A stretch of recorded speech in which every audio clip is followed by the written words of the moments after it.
Good day po sa ating lahat mga kapatid. Pasensya po, matagal po tayong hindi nakapag-upload dito sa ating channel.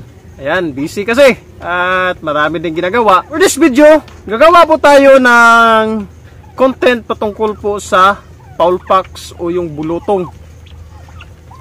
Lately, nag-post po ako, mga isang buwan na siguro yung nakaraan, nag-post po ako kung nakakamatay po ba yung Foulpox. Ayan, doon ko po ipinosting sa grupo. Marami kasing grupo na patungkol po sa pabo. Doon po ako nag-post patungkol po sa kung nakakamatay po ba yung Foulpox. Ayan. Salamat po sa mga tumugon. Ngunit mangilan-ngilan lamang po yung tumugon. Pag iba naman yung nagtanong, yung mga baguhan pa po yung nagtatanong, marami pong tumutugon. Ngunit nung ako na po yung nagtanong, iwan ko lang bakit kaya bihira o konti lang yung tumugon sa ating tanong. So pag-usapan po natin yung Foulpox, kung nakakamatay po ba ito. Kung bago pa lang sa inyong pandinig or mayroon ka na pong kaalaman patungkol po sa Foulpox, i-comment mo po sa baba kung ano po yung iyong pananaw patungkol po sa Foulpox, kung nakakamatay po ba ito sa ating mga alagang pabo.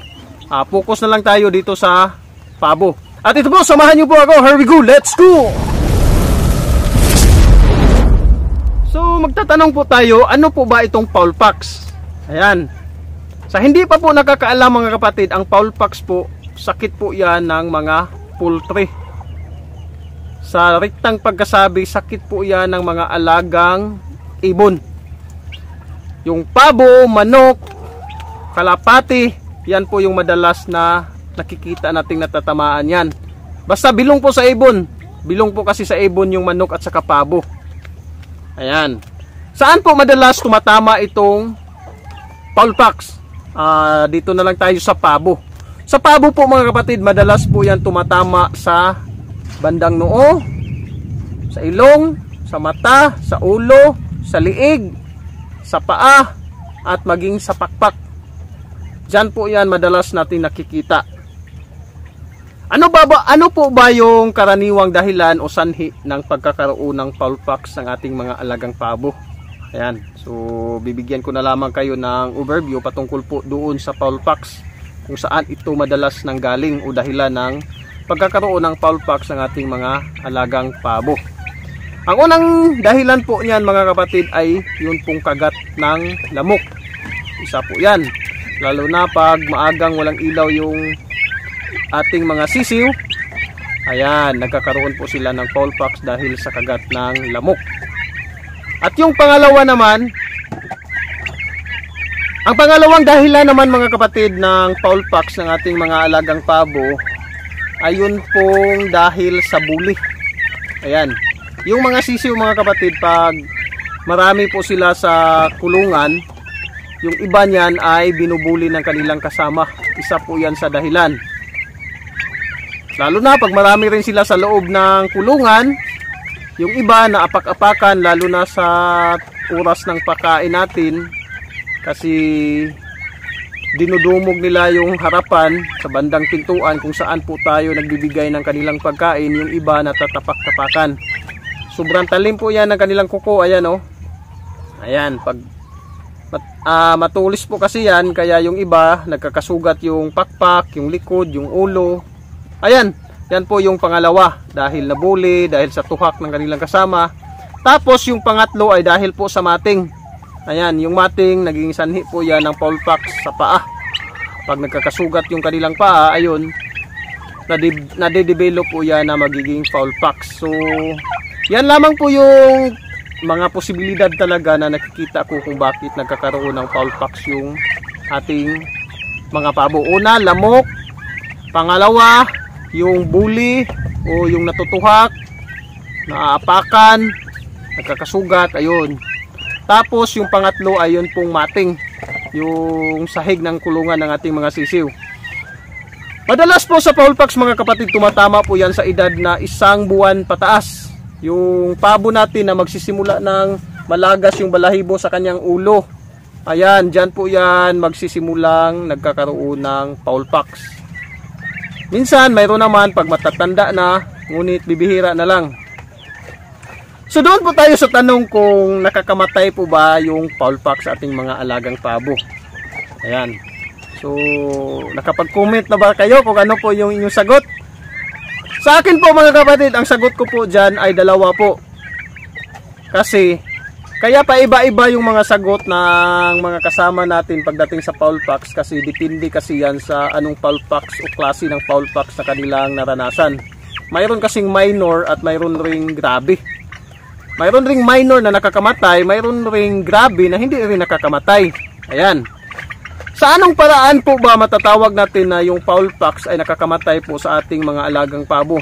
Nakakamatay po ang fowl pox mga kapatid pag tumama po yan sa daanan ng pagkain at hangin. Ayan. Yan po talaga yung dahilan kung bakit nakakamatay. Pero yung mga minor, yung fowl pox sa paa, sa pakpak, sa liig, sa ulo, sa ilong, marami niyang mga fowl pox na yan mga kapatid, hindi po yan nakakamatay, kusa po yang naghihilom.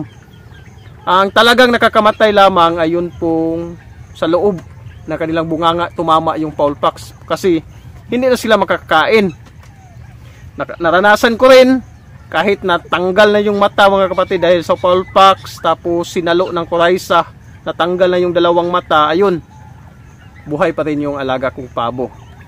So ayun, dalawa po yung pwede nating maging sagot. Yung iba sumasagot sila na hindi, ayan, kasi yung kanilang naranasan na fowl pox ayun pong hindi nakakamatay, kasi hindi sa loob ng bunganga, hindi nakasagabal sa daanan ng pagkain. Mayroon namang iba na nagsusurvive kapag naagapan, ayan, pero bibihira lamang po ang namamatay talaga sa fowl pox. Ayan, kung nakikita nyo, grabe naman yung mga fowl pox na yan, yung nakikita natin na picture.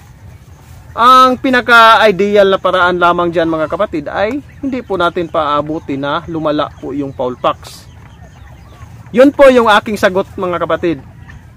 May fowl pox po na nakakamatay at may fowl pox po na hindi nakakamatay. Depende po sa sitwasyon. Pero yung fowl pox mga kapatid, pag malakas lang po yung immune system ng ating alagang pabo, kusa po yung naghihilom at gumagaling. Ang pinakamagandang paraan po ay palakasin po natin yung immune system nila pag nakita po natin na mayroon po silang fowl pox.